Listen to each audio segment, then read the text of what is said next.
Psaume 23, 3 à 5.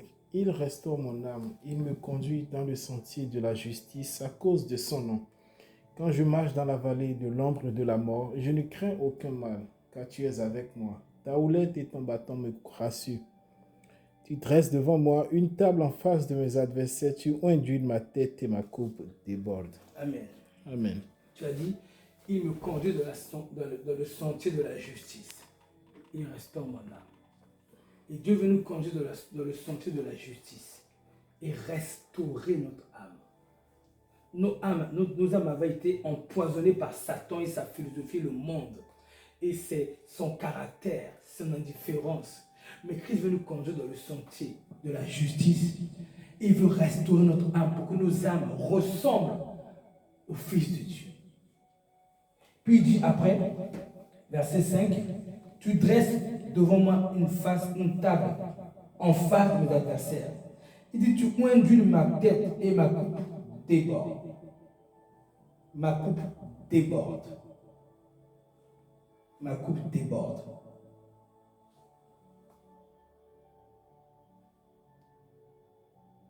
J'aime bien mon exemple que je prends. Achète pour prendre une bassine d'eau, s'il te plaît. On va dire une sorte de saladier là, transparent, en verre. Il nous conduit dans le sentier de la justice et la coupe déborde. Il veut nous conduire dans le sentier de la justice. Il veut restaurer nos âmes.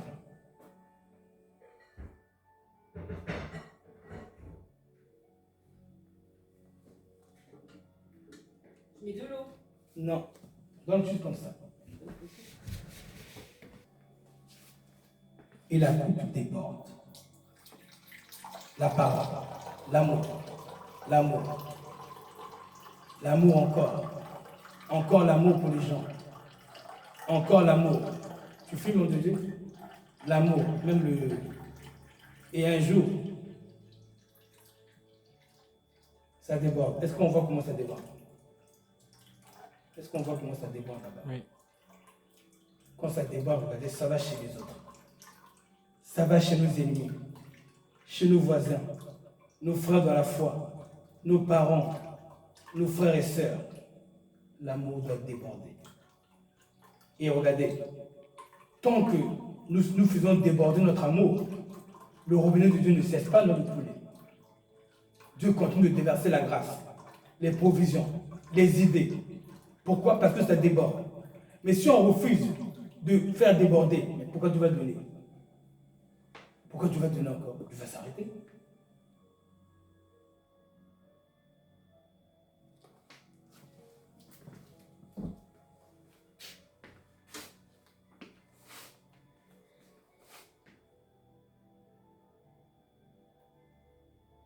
Je veux juste encourager quelqu'un à déborder en grâce, en amour, en grâce. Quoi, la grâce, c'est quoi? L'autre fait le mal. Je ne sais pas quand on laisse tomber. L'autre m'a blessé. On oublie. On laisse tomber. On me dit, ça me filme ou pas? Si. L'autre m'a négligé. C'est pas grave. On oublie. C'est notre grâce à soi. Je veux nous encourager à ce que notre amour déborde. Comme l'amour de Christ a débordé, qu'il a atteint tous les hommes, je veux nous encourager à avoir le même cœur, le même zèle, la même passion. Déborde d'amour pour les autres pendant que les autres te critiquent. Déborde d'amour pour les autres. Quand on déborde d'amour pour les autres, on sentira moins les flèches de leur persécution. Parce que notre amour que nous avons pour les autres va aussi agir pour nous comme une carapace qui va nous aider à moins ressentir les douleurs que les autres nous infligent par leurs offenses, par leurs injures, par leur rejet, par leur négligence, par leur m'en foutisse à notre égard, par leurs paroles mauvaises et dures. Notre amour aussi va nous couvrir. On ne sentira pas le poids de la douleur aussi fortement que quelqu'un qui n'a pas d'amour. Quand on n'a pas beaucoup d'amour, on sent très fortement les douleurs. Attention, même quand on a de l'amour, on le sent. Mais ça sera toujours diminué quand on est couvert d'amour, quand on leur fait grâce. Regardez, l'autre me fait ça. Bon, c'est pas grave. Je lui parlerai de ça plus tard. Vous voyez, je vais donner un exemple. Je donne juste un exemple. Et l'homme de Dieu le sait. Pendant qu'on organisait leur mariage, hein, monsieur, madame, et je les avais enseignés, je les ai éduqués pendant le mariage. C'est pas facile, il y a la chair, vous est-ce que vous manquez de respect, attention. Et pendant leur mariage, pendant qu'on organisait le mariage, pas pendant la fête, pendant les organisations, l'homme de Dieu était quelque part, il m'appelle, il appelle sa femme. Il parle, pas sa femme, il dit, oui, mais Rodez, maintenant il dit, mais pourquoi tu me parles de ton frère? Je m'en fiche de ton frère. Pourquoi tu me parles de lui tout le temps? Moi j'ai entendu. Il y avait le haut-parleur. Il ne savait pas qu'il y avait le haut-parleur. Moi j'ai très bien entendu. Et sa femme était là. Elle m'était dit, donc c'est habituel. C'est ce que j'ai dit à sa femme. C'est pas grave. C'est le mariage. C'est comme ça pendant le mariage. J'ai même pas gardé ça. Ça m'a même pas touché. Parce que mon amour a plus débordé que la flèche qui a été lancée sur moi ne m'a pas détruit, ne m'a pas démontré ma foi, mon amour. Mon amour est resté intact. J'ai dit à la soeur, c'est pas grave, on oublie. C'est moi qui ai dit à la soeur, on oublie. C'est pas la peine de lui dire que j'ai entendu. On oublie. Si tu lui dis que j'ai entendu, il va être déconcentré pour son mariage. Est-ce que c'est pas mieux? C'est beaucoup mieux. Que le cœur déborde d'amour. Quand le cœur déborde d'amour, on va moins sentir les flèches que la personne va nous donner. On va moins sentir.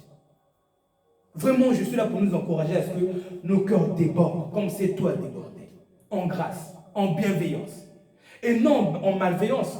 Parce que si le cœur ne déborde pas en bienveillance, on va déborder en malveillance, n'est-ce pas? Au lieu de voir que l'autre a besoin de moi et m'investir, mais si je ne demande pas d'amour, mais ce sera de la malveillance. Je vois, je passe. Je sais, et alors je sais que mais je ne le fais pas. Attention, c'est ça le danger. C'est que si on ne mange pas le pain de la bienveillance, automatiquement, on a déjà mangé le pain de la malveillance. Parce que pourquoi? Il est obligatoire de suivre le Christ. Il a dit quoi? Il a dit que tu me conduis dans le sentier de la justice et tu restaures mon âme qui était égarée par l'indifférence, par le m'en-foutisme. Il nous conduit. Si on ne mange pas le pain de Christ, automatiquement on a avalé ceux de Satan. C'est pour ça que je nous encourage à le suivre.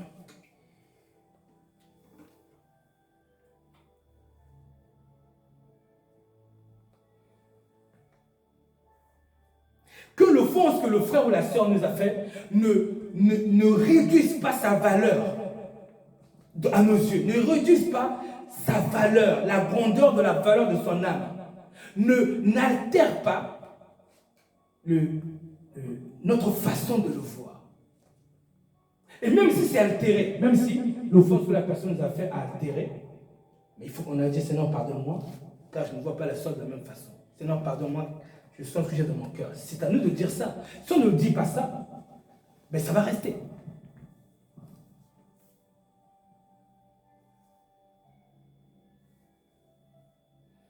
Si nos cœurs débordent d'amour, quand on reçoit des blessures fortes, on peut faire comme si on n'a rien vu ni entendu. Vous voulez un exemple? Hein? Mon fils est là en train de dormir. Il n'a pas voulu se réveiller pour jouer au péril. C'est une offense ou pas?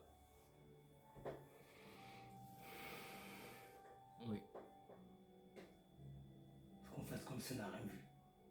Parce que si on fait comme si on a vu, on va mijoter quoi? Des mauvaises pensées, des ressentiments. Est-ce que c'est bon pour la personne? Il faut que nos cœurs débordent d'amour. Amen. On a entendu tâtonner à Jules tout à l'heure. Là. Si on ne suit pas Jésus, directement on a mangé Satan. Si ça nous touche au point où on dit, pas possible. Comment est-ce que... Non, non, non, non, non, non. Bien-aimé, le cœur du Christ. Le cœur du Christ n'est que pardon. Le cœur du Christ n'est que grâce. Le cœur du Christ n'est que miséricorde. Les occasions de manifester la miséricorde et la grâce ne sont pas finies. Et on aura encore. Quelqu'un aura besoin de ta miséricorde. Ta fille en aura besoin un jour. Si tu ne suis pas le Christ et ses voies, Satan va prendre la fille.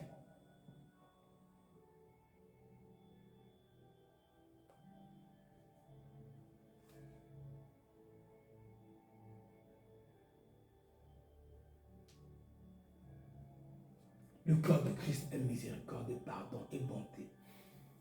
Vous pensez que je vais faire quoi? Après le culte, mettez à genoux. Pourquoi tu as fait ci? Pourquoi tu as fait ça? Non. Je me garde. Mais qu'est-ce qui se passe? Bon, voilà. J'attendrai le moment de l'esprit pour pouvoir parler. Mais si l'esprit ne dispose pas, j'avance.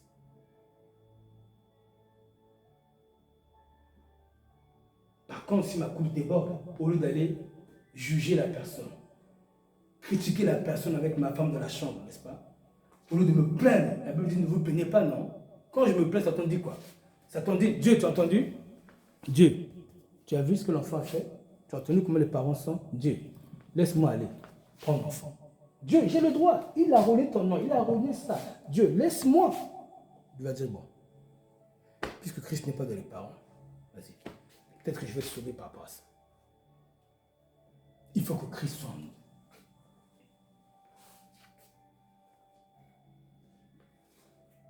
On ne peut jamais aimer quelqu'un que quand il nous a blessés. C'est quand la personne nous a blessés qu'on va commencer à l'aimer. Et quand la personne nous blesse, Dieu donne des occasions d'augmenter notre amour maintenant. Satan veut en cela tuer notre amour. Dieu veut l'augmenter.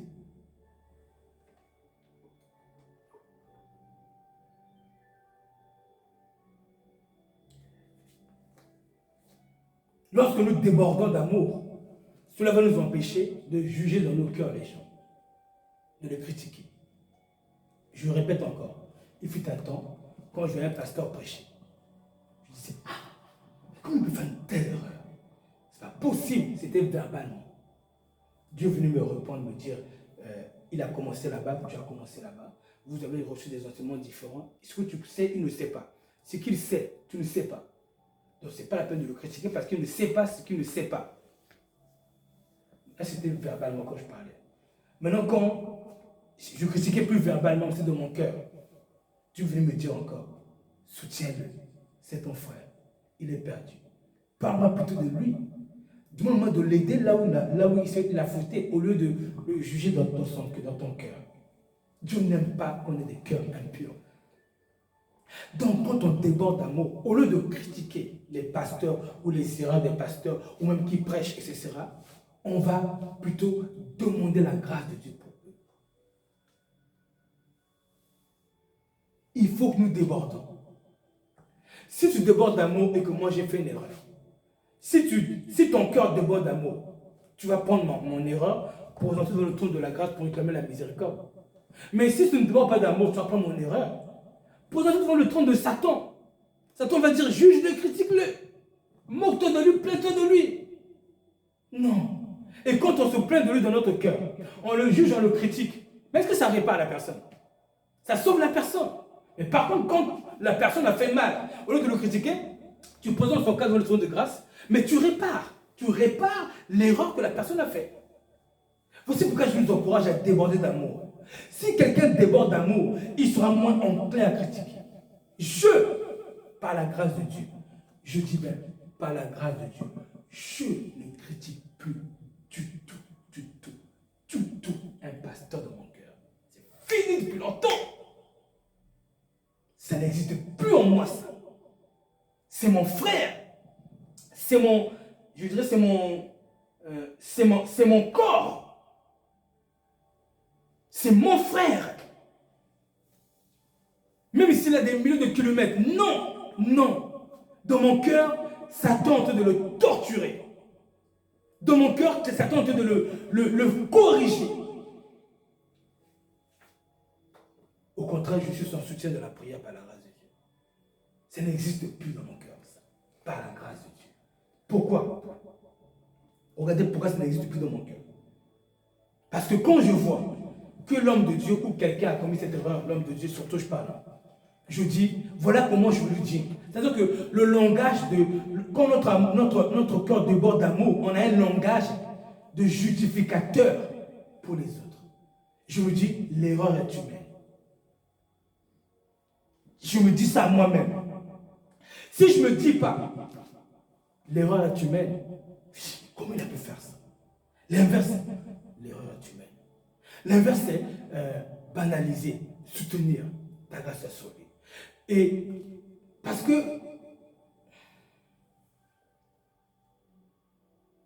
je me dis à moi-même, pour éviter de le critiquer, ça arrive à tout le monde. C'est-à-dire que nous devons nous dire à nous-mêmes, quand l'autre a fait une chose mauvaise, ça arrive à tout le monde de se tromper. Ça arrive à tout le monde de se tromper. Si on arrive à se dire ça des gens, on sera plus indulgent. On sera moins exigeant.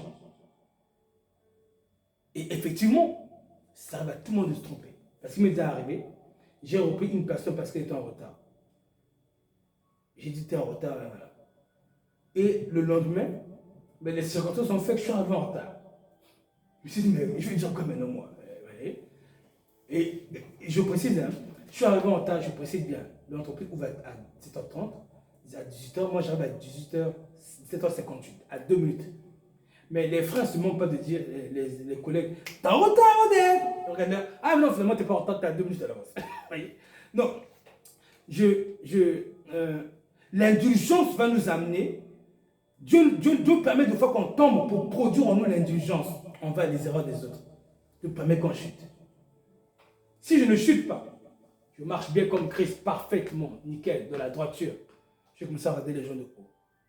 C'est pourquoi Dieu permet qu'on chute, qu'on soit pris à partie, que nos œuvres soient mises à nu et qu'on soit humilié, corrigé. Ça produit une humilité qui nous donne d'avoir de l'indulgence et de la compassion envers celui qui s'est trompé, celui qui a mal prophétisé, celui qui a mal prêché, celui qui a mal expliqué. Ça donne cette compassion. Que nos cœurs débordent d'amour au point d'excuser dans nos cœurs les frères qui se sont trompés, les frères qui ont mal fait. Excusons-les dans nos cœurs. Il faut absolument que le cœur soit rempli d'amour. Sans quoi, on ne va pas les excuser. Parce que c'est quand une critique, c'est qu'on n'a pas excusé. Critiquer quelqu'un, c'est que tu ne l'as pas excusé. C'est que tu blâmes ses fautes, tu blâmes, tu ne l'as pas excusé. Non, mais si tu l'excuses, c'est fini. Pourquoi tu vas le critiquer? Pourquoi tu vas le juger?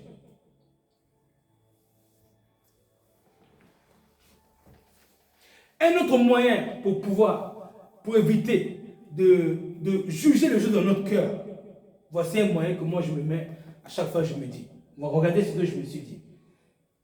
Je vois quelqu'un qui a des difficultés, je me dis ceci que, en fait c'est Dieu qui m'avait expliqué ça, il m'a dit, si tu avais les mêmes épreuves que la personne, si tu avais la même intelligence que la personne, si tu avais ses limitations intellectuelles, si tu avais son désordre intellectuel, est-ce que tu aurais agi mieux que lui? En fait, une situation où il fallait agir intelligemment. Celui qui va agir intelligemment, c'est celui qui avait une intelligence qui est assez développée pour lui révéler que c'est mal. Mais quelqu'un qui a une intelligence moins développée, mais il va faire quoi? Il va commettre une erreur. Mais celui qui juge, celui qui a mal fait, tu le juges. Mais sache que tu le juges parce que ton intelligence à toi t'a permis de le faire. Si tu avais la même intelligence que la personne, tu aurais fait la même chose. C'est ça qu'on n'arrive pas à comprendre. Si j'avais, c'est-à-dire que Dieu m'a amené à me dire que le pasteur là, si moi j'avais la même compréhension biblique que lui, j'allais dire la même chose que lui. Si j'avais la même connaissance biblique que lui, j'allais faire les mêmes erreurs que lui. Donc, celui qui comprend mieux doit avoir l'indulgence de s'abaisser au niveau de celui qui comprend moins bien pour dire que moi aussi, à sa place, j'aurais commis les mêmes choses. Pourquoi? Regardez, je prends un exemple. Je vais essayer de prendre un exemple.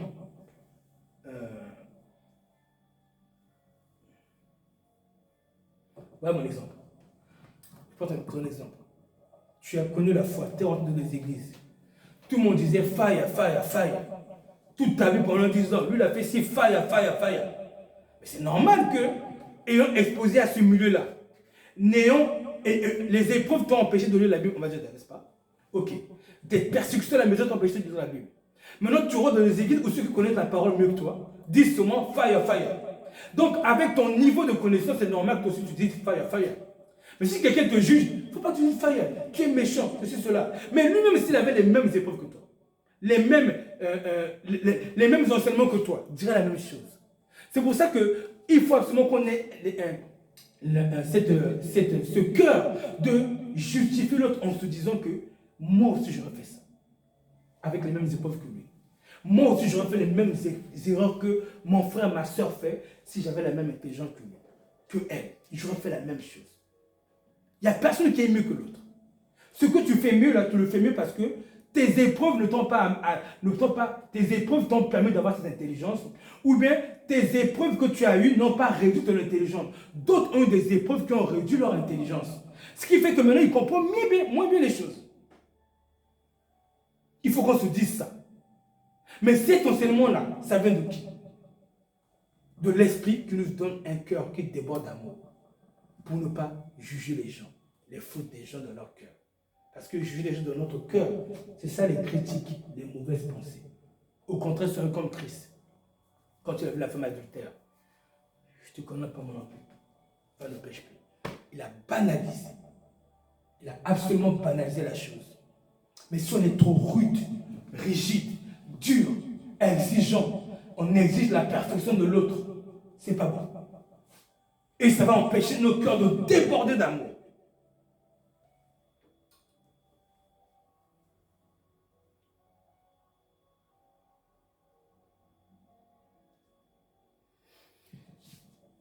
Je conclue en disant que la charité a compassion. La charité ne murmure pas contre l'autre. La charité ne blâme pas l'autre dans son cœur. La charité ne condamne pas l'autre dans son cœur. La charité est la bienveillance. La charité intercède pour les autres à la vue de leurs défauts. La charité, le cœur charitable, pour les défauts des autres, intercède. C'est une occasion de prier.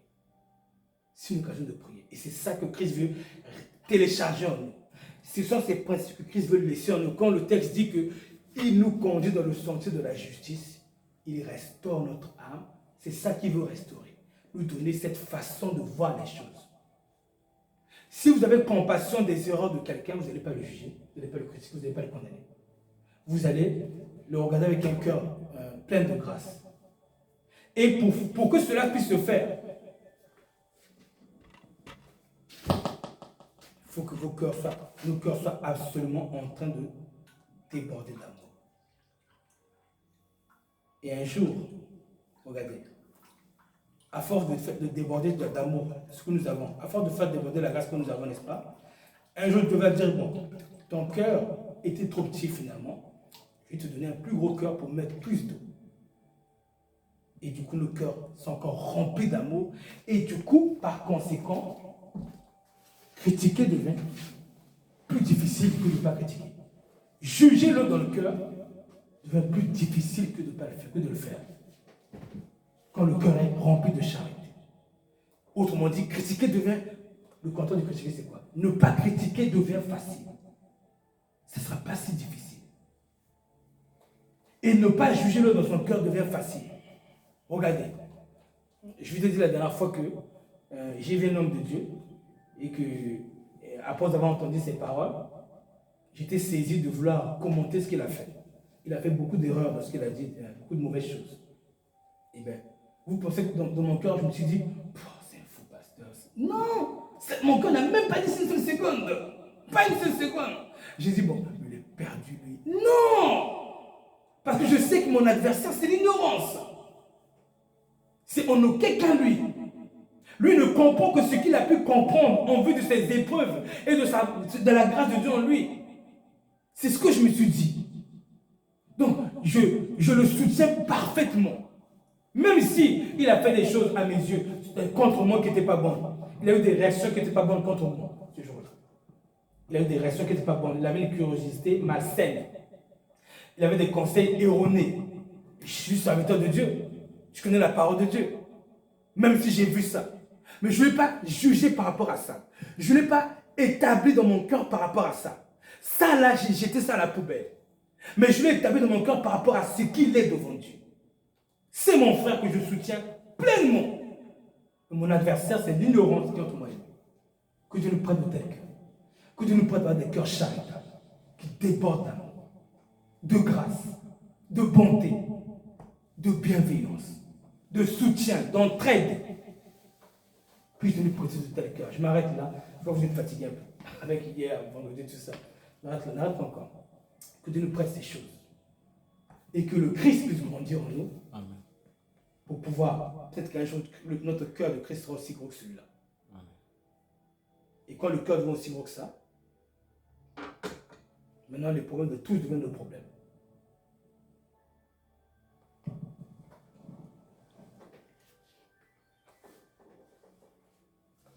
Donc, vous avez vu l'exemple que j'ai donné sur mon fils. Pourquoi je l'ai dit? Parce que, pour pas que mes paroles soient seulement des mots, qui aussi, les œuvres soient directes. Parce que j'aurais pu user mon autorité pour dire à mon fils, qu'est-ce qui se passe là? Je peux lui dire, tu sais qu'on est de découvert parce qu'on essaie de payer ton permis. Voilà ce que tu fais. Ça sert à quelque chose. Ça a construit quelque chose. Ça sert à quoi? Il sait déjà non. J'ai plutôt chercher la sagesse du Seigneur. Et surtout, bien sûr, sans le crier. Sans le... Parce qu'il est trop sensible. Mais, et faire comme s'il n'avait rien fait. Pas aussi au point de le laisser vivre dans le désordre. Mais réagir comme il n'a rien fait pour lui parler au bon moment pour ne pas aussi le laisser vivre dans le désordre. Mais le bon moment, c'est pas souvent, c'est pas le moment où la chose s'est faite. C'est plus tard. Plus tard. Vous avez vu le message que j'ai dit hier sur la critique, non? Ça fait longtemps, je vous le disais, vendredi, que j'ai parlé des critiques, tout ça là. Ça fait longtemps. Mais le Seigneur n'avait pas disposé l'atmosphère spirituelle. Je n'avais pas la liberté de le faire. Je voyais des oppositions. Et quand j'ai vu qu'il n'y a pas d'opposition, j'ai fait. C'est la même chose. Que Dieu nous aide, bien-aimés, à avoir des cœurs charitables. Amen. La charité, les autres vont te blesser. Ils vont te faire du mal. Ils vont te décevoir. Mais Dieu veut augmenter par cela ton cœur charitable. Ne perds pas ta charité à cause de tes principes. Tes raisonnements, tes principes féminins, masculins, ne perds pas ta charité à cause de ta fierté, ton orgueil. Quoi? Je suis daddy, moi. Il peut me faire ça. Non, c'est pas possible. Tout ce que j'ai fait. Ne perds pas ta charité à cause de cette fierté masculine. Christ a perdu sa fierté masculine pour nous sauver. Lui, le Dieu Tout-Puissant, des pauvres hommes ont attrapé sa barbe, ont tiré sa barbe comme ça. Regardez. Tirez la barbe du Dieu Tout-Puissant. Regardez le Dieu Tout-Puissant, regardez. Va attraper le Dieu Tout-Puissant, tu lui fais ça, sa barbe. Le Dieu que les anges adorent matin, midi, soir, qui a créé l'univers. L'air que tu respires, c'est à lui. Il a laissé que les hommes lui tirent la barbe, lui ont arraché la barbe. Non. Non. Mais il est resté dans un état de charité. Le chemin de Jésus, ce n'est pas le chemin du monde. Pas le chemin, tu peux marcher en disant, je suis là, je suis musclé, je suis fort et très musclé, je m'impose. Non! On te piétine bien comme il faut. Dieu te dit, il faut aimer. On te brise bien comme il faut. Dieu te dit, va suppléer la personne, même carrément. C'est le chemin du Christ. Ce n'est pas les autres chemins. C'est pas, il a bien dit que peu le trouvent. Eh oui. Ce n'est pas les autres chemins. Il faut qu'on comprenne où on est venu. Il faut qu'on comprenne qui on suit. On ne suit pas des philosophes de ce monde, on suit le Fils de Dieu. Si vraiment on veut le suivre, c'est la route. Et chacun de nous passera par là. Tout le monde passera par là. Pour réanimer le don de Christ en lui, il faut une déception forte. et elle va être répétitive même pour enraciner le don du Christ. Ça sera répétitif, surtout toi. Répétitif pour enraciner le don du Christ. Gloire à Dieu. Amen. Il est hors de question que nous jugions la personne qui, à nos yeux, n'avance pas vite avec Dieu. Nous ne sommes pas appelés à juger la personne. Si nous marchons de l'amour, on ne peut pas dire, oh, mais toi, tu as entendu, non? T'attends quoi? Tu sais ce qu'il dit? T'attends quoi? Non, non. Non, on ne peut pas dire ça comme ça. Parce que la personne a le temps, a son temps de réaction. Au départ, quand j'étais jeune, je brimais mon épouse. Mais Rachel, t'as entendu? Rachel, mais il y a ça. Je brimais mon épouse. Mais c'est écrit. Je la brimais vraiment. Pardon. Avec la maturité, j'ai compris que il faut lui laisser le temps. Jésus a dit, je lui ai laissé le temps pour qu'elle se repente. Il faut lui laisser le temps. Et pendant, vous avez vu, non? J'ai pris les ondes sur nous. Tu peux mettre pause. Temps. C'est pas pour nous qu'elle va se repentir, c'est pour elle-même et son Dieu. C'est à cause de son Dieu qu'elle va changer et se repentir. Mais nous, on ne peut pas se permettre de la juger. Juger dans ce cas, c'est quoi? Mais pourquoi tu ne le fais pas? Pourquoi tu ne fais pas ceci? Tu n'as pas vu que c'est ça? Tu n'as pas vu qu'il est écrit ceci? Tu ne vois pas ceci? Tu ne vois pas ça? Regarde, pourquoi ceci? Pourquoi cela? Là, on juge. La bonne attitude, c'est prendre notre mal en patience, parler calmement, comme ce que je vais faire à l'homme de Dieu. Lui dire, mais qu'est-ce qui se passe? Tu nous as oublié, tu t'es endormi, tu as oublié qu'il y a rien. Bon, j'étais fatigué, tout ça là. Ah, ça nous a blessés, tu sais. Et on passe. On laisse cette parole là faire le travail, c'est tout. Et moi, on ne le juge pas, la personne. Attention à nous, parce que nous jugeons trop les gens qui mettent du temps pour se repentir, ce n'est pas la bonne attitude. La charité ne fait pas ça non plus. La charité ne fait pas ça. Parce que si la sœur veut se repentir, elle va le faire pour son Dieu, pas à cause de nous. Chacun doit faire les choses à cause de son Dieu, pas à cause d'un mari ou d'une femme. Si vous décidez de changer à cause d'un mari, pour Dieu, c'est zéro. C'est zéro. Chacun le fait pour son Dieu. Mais on peut aider la personne. Alors, essaie de... Voilà, on peut l'encourager, mais sans être en train de la blâmer pour cela. Que Dieu nous accorde la sagesse, d'être patient. Et on n'a même pas à être patient parce que c'est à Christ que la personne fait du mal. On est d'être patient parce qu'on subit ses offenses, mais d'être patient aussi parce que c'est à Christ que la personne fait du mal. De nous dire que notre part à nous est de la soutenir par la grâce de Dieu. Amen. On reste là.